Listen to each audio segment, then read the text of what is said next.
Hello and welcome to Press TV News Analysis. I'm Kaveh Tafai. U.S. lawmakers' approval of a last-minute deal to avoid a so-called fiscal cliff. A deal that would avoid a recession for now, a temporary reprieve for a struggling U.S. economy. But when it came to cuts in defense and non-defense spending, simply postponed for 2 months. Well, in this news analysis, we will dissect this cliff, U.S.'s economy, and how at the heart of all of this should lie the American people, and whether they will be the ones who are going to pay the price once all the issues are resolved. On this vote, the yeas are 257. The nays are 167. The motion is adopted. Without objection, a motion to reconsider is laid on the table. A face-saving compromise for U.S. politicians. In a last-ditch effort, American lawmakers approved a controversial Senate bill aimed at staving off the swinging cuts and soaring tax rates of the so-called fiscal cliff. 172 Democrats and 85 Republicans voted in favor of the bill. The late-night House vote took place less than 24 hours after the Senate passed the measure in the pre-dawn hours of New Year's Day. But the question many ask is what on earth the months-long dispute over the measure means for Americans. This is activity to keep the mind of the public focused on irrelevant activities of the government. These problems could be solved overnight, but there's not the will to do that. Mr. Akaka. The agreement reached by the Senate would see tax rates rise for individuals earning more than $400,000 per year. The figure is higher than the $250,000 threshold originally demanded by President Barack Obama and his fellow Democrats.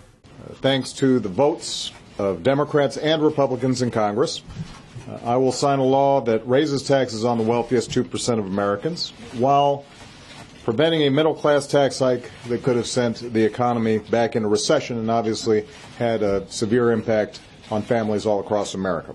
All the same, it's not only affluent Americans who face tax rises. Under the new bill, taxes on 160 million Americans, many of them middle class or poor, will indeed rise by 2%. Supporters of the bill in both parties said it fell far short of a sweeping plan that combined tax changes and spending cuts to reduce federal deficits. It does little to actually address the deficit situation. And this is now the bigger talk in Washington is how is Washington going to cut down on its growing debt? Of course, this compromise, this latest compromise, only cuts the debt about $650 billion.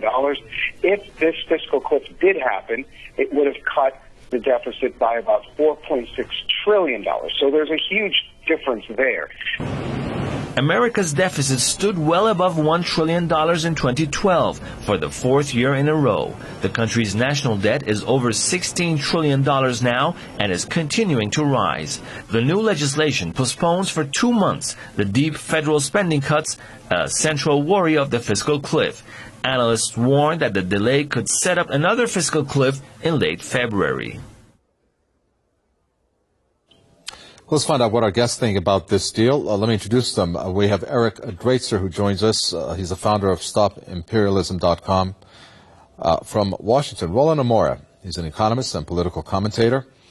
And from London, we have Max Keiser, a journalist and broadcaster, joining us. Gentlemen, welcome. Roland Amora, I'd like to start with you.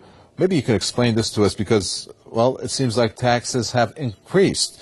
Inheritance tax by 5% to 40%, capital taxes to rise, the payroll tax, holiday taxes for 160 million Americans to rise from 4.2% to 6.2%. So what was this thing that Obama was touting about that it was a victory for the middle-class Americans? Well, look, his contention has been this, that incomes of $250,000 and above should be taxed at a higher rate, both for capital gains, dividends, and also for income.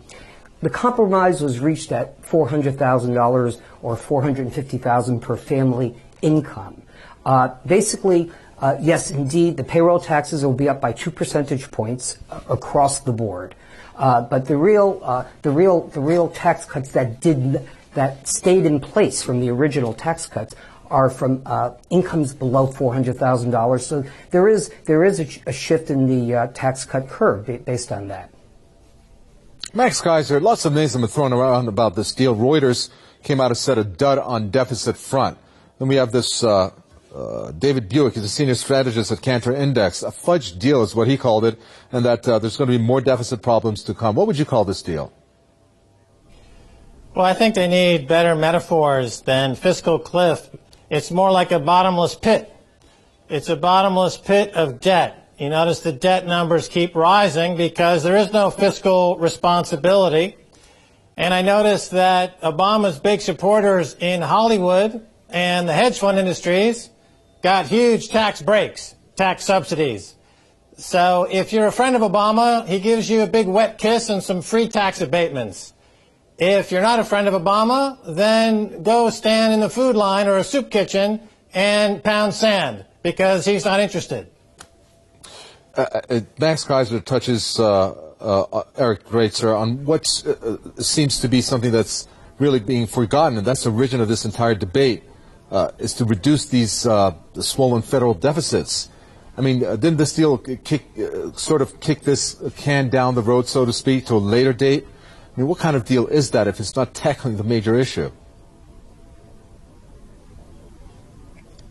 Well, yes, it does delay the actual response to the real crisis, but I think it also mischaracterizes what the real crisis is. There's two ways of thinking about this. Either we're talking about a debt and a fiscal problem, or we're talking about a deeper fundamental problem with the economy in the United States. And I would, of course, believe in the latter. I think the real problems are those of poverty, those of social injustice, and other issues which are not actually addressed by any so-called fiscal cliff, which itself is a manufactured problem. But yes, it's true that this was really kicking the can down the road and not terribly far. What we're looking at is another fight shaping up for about 8 to 10 weeks from now, in which we're going to see the cuts that we did not see in this deal. There was much fear around Washington and around the country that in fact we would see savage cuts to the social safety net, to Social Security, Medicare, and other necessary social programs. And though we didn't see all of those cuts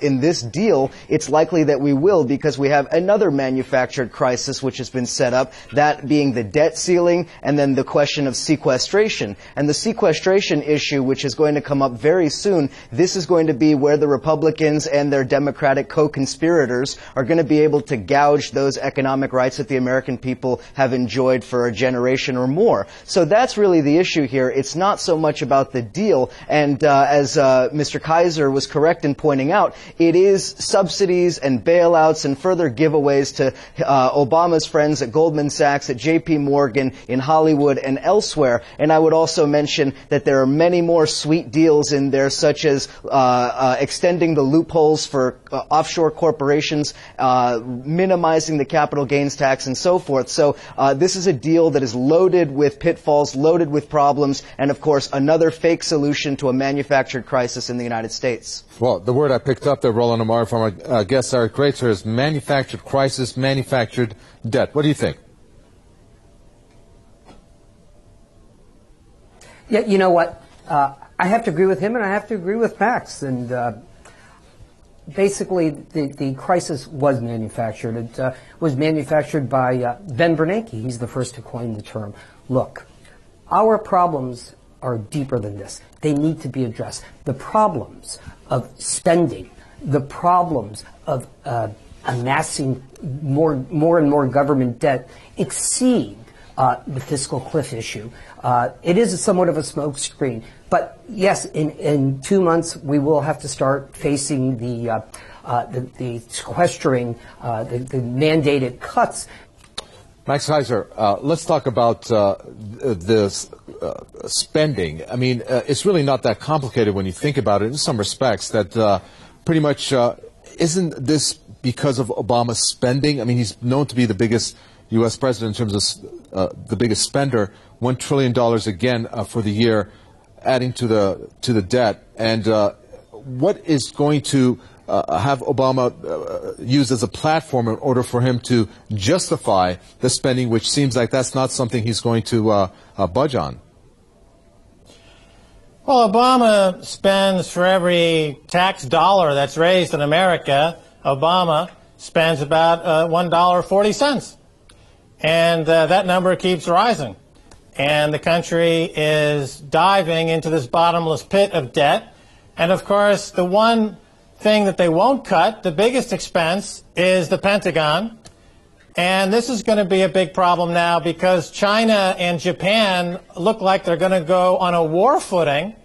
And of course, America is allied with Japan, but China is the country that is financing America's debt. In other words, when America takes on more debt than they do able to collect in taxes, the difference is paid for and financed by China. So as long as China finances America, then America can continue to pretend as if they can spend more than they take in by an incredible percentage, one of the worst ever in the G20 countries, in the history of the G20 countries.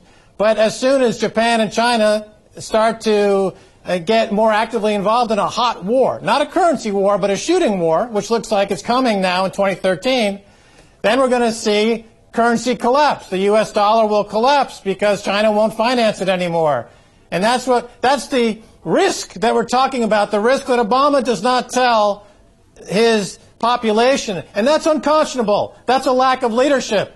As an American, it's embarrassing to have a president who's such a coward, who won't talk to his people honestly about the true risks of his profligacy and his lack of leadership and who he's really working for. Vested interests of Wall Street, the entertainment industry, and the military contractors.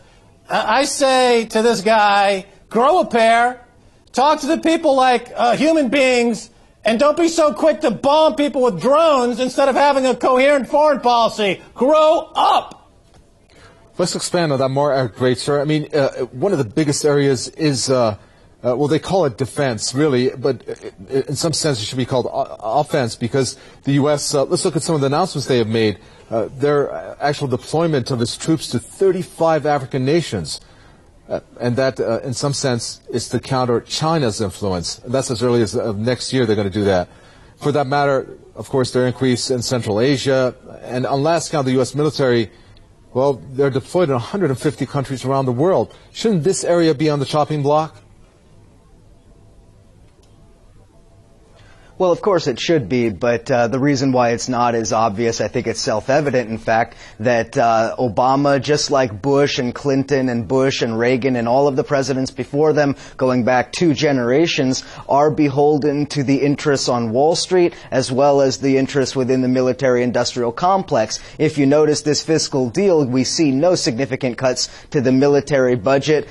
We see no change in tack from this imperialist agenda in Syria, in Africa, as you mentioned, and elsewhere. And it's important to remember also that President Obama is pretty much the most successful president in terms of selling war to the American people, and in particular selling out those who call themselves Obama supporters, those who make up his base. We see no conversation from Obama during the election or after regarding the issues of poverty or really regarding actual substantive solutions to problems like unemployment. And again, I want to come back to the deal that was struck here. We should remember that the propaganda, the rhetoric is saying that we have no tax increases on the middle class, when in fact this is a lie. This is a propaganda ploy. The fact that they allowed the payroll tax holiday to expire means in effect that middle class people, those who are wage earners, are going to lose money directly out of their paychecks. So as I mentioned earlier, this is an illusion. It is an illusory solution to this problem. And just as we see with the sequestration issue, military spending, the Pentagon budget, and so forth, these will not be cut to any significant degree. Those programs that will be cut, will be gouged by Obama, will be things like food stamps, Medicare, and the other social programs which many people in this country truly depend on. And I choose not to get involved in these economic abstractions. I much prefer to talk about economic realism. Those 50 million people in the United States who are very much subject to these programs and whose lives are very much dependent on them, they need them to survive. And Obama, just like his Republican collaborators, has no interest in supporting them or in creating any kind of solutions. And it's for that reason that Obama is the perfect representative of Wall Street and London and international neoliberal capitalism. Well, Max Keiser, since our guest there talked about how the media and print media is portraying this. It was interesting how this was presented to the media. I mean, the White House gave no particular figures for how much it would bring down the deficit, stating only that somehow with a strengthening economy that it would. Why wouldn't they release figures? And, of course, more importantly, does U.S.'s economic data support a flourishing economy to come? Well, we've already talked about the reason why, because the media in America is corporate-owned, and it is pretty much taking their direction from the White House. Certainly an outlet like Fox News takes its marching orders directly from the Pentagon and the White House. But Fox News is a state-run media outlet in all but name. And this is a funny figure that they came up with, that the taxes rates are going to go up for people making over $400,000 or $450,000. Of course, because of the money printing necessary to keep the debts intact going forward, a lot of people will start to make $300,000, $400,000, $500,000 a year. It's called inflation. And but of course, a cup of coffee will cost $100,000, and a cost of an education will cost several $1 million, because that's what happens in a hyperinflationary economy like the U.S. is heading into, because they're letting the debts expand exponentially. And the Federal Reserve Bank, they have a remit now, as all the G7 nations have signed on to this idea, that they can simply print billions. And in the case of Japan, they're going to print 1 quadrillion in fresh yen, according to the new leader in Japan, to force inflation into the economy, which means that the purchasing power for all these countries and all these populations crashes. And we see proof, positive, in the price of gold and silver, which of course are the only real true honest money out there, but they are the barometer by which you can judge the failure of these policies around the world. And as they continue to move up, it's a clear indication that the Obama administration's economic policies are a failure, as are all the G7 countries. Eric Dreitzer, you say you want to keep away from any type of economic equations, perhaps, to explain this. So let's focus on what this is going to mean for America, not in the short term, but, I would say maybe you can clarify for us or elaborate more on how this is going to erode, in some sense, the middle class, as it's been doing, who's been falling now to the lower class and even below, with the numbers 50 million to be on food stamp, not to mention the unemployed people who, well, for the ages of 18 to 25, is set to be 20 to 25%, if not higher. How do you see then the future for the U.S., where there's going to be a breaking point?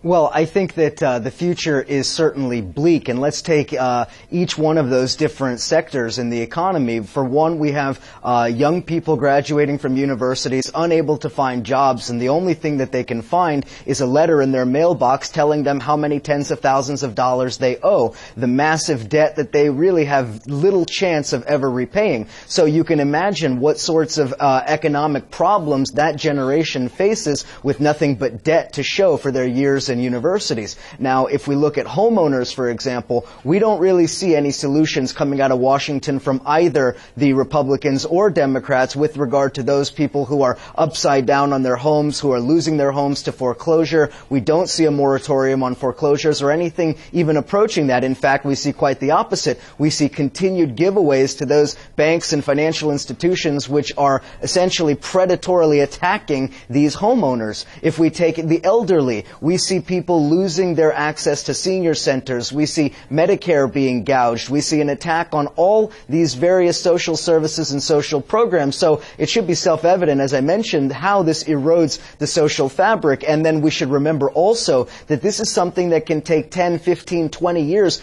to rear its ugly head. And what kind of an impact will this have on society in, let's say, 2033, when we have an entirely new generation getting ready to retire, one that has never been been able to enjoy the fruits of many of these social programs. And let's also point out that the Republicans are, of course, disingenuous when they claim that they have any interest in the middle class. Their interest is in eroding the social safety net that has been in place now for 70 plus years. And there are many people on Wall Street in Washington and around the world who applaud this mentality. And this is, of course, deplorable. There are many countries, as Max Kaiser pointed out, there are many countries that are following this exact same model, and they're not simply the G7, and they're not simply in Europe. We can see a very similar economic model being laid out in South Africa. We can see it all in many other parts of the world. So the attack on the social safety net will result in the destruction of the social fabric, and that will have far-reaching implications well beyond the balance sheets and those on Wall Street. And one of the most alarming stats, Max Kaiser, when we look at all the different ones, is that, before the fiscal cliff, it was said that every U.S. household owes, about $140,000 to the national debt, and that's rising. Explain that for us, and how this is going to, some say, by some accounts, that it's going to be passed on to the next generation, these debts that each household owes. Well, the way that America and these other countries can ring up debts that are hundreds of percentage points greater than their gross domestic product is by keeping interest rates near 0%. The central banks like the Federal Reserve or the ECB or the Bank of Japan or Bank of England have all coordinated their activities. They collude, which is anti-competitive, to keep interest rates near 0%, and at the same time they have off-balance sheet accounts, what they call the shadow banking system, which is now around the world, if you count it all up, worth $69 trillion. So the value is greater than the entire world's GDP. And this debt is orbiting, if you will, the planet and waiting to fall in a most spectacular wave of hyperinflation the second that interest rates start to go up. And what will start the interest rates going up is when one country, it could be China, it could be Japan, says they're not going to play this game of financial chicken anymore, and they're going to default on their bonds. That means interest rates go higher, which will set off a chain reaction of global fiat currency collapse. And this is what people in America know very, very well. That's why the very rich in America are buying assets like fine art, like gold and silver, like diamonds, precious metals, because they know that ultimately the hyperinflation is coming, the currency collapse is coming because of the catastrophe that they engineered, and they will be ruling the world, so to speak. We're going to go back to an economic system that you'd have to go back to feudalism to find something similar. The incredible disparity between the top and everybody else in the economy, it's neo-feudalism, and it's being engineered by people around the world.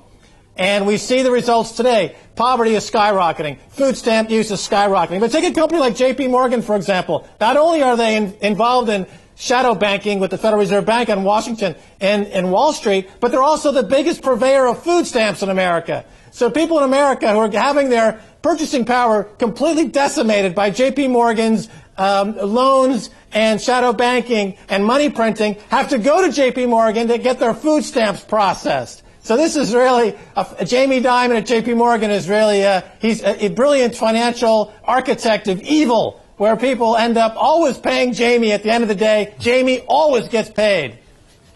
All right, we're going to have to leave it there. Thank you so much. Let me thank our guest, Eric Greitzer, is founder of StopImperialism.com. Also, Roland Amora, economist and political commentator. And you were just listening to Max Kaiser there. He's a journalist and broadcaster from London. Thank you so much for watching another edition of the Press TV News Analysis. Do send us any comments or questions. Newsroom@presstv.ir is our email address. From the Cover Halfway and the entire team, it's goodbye.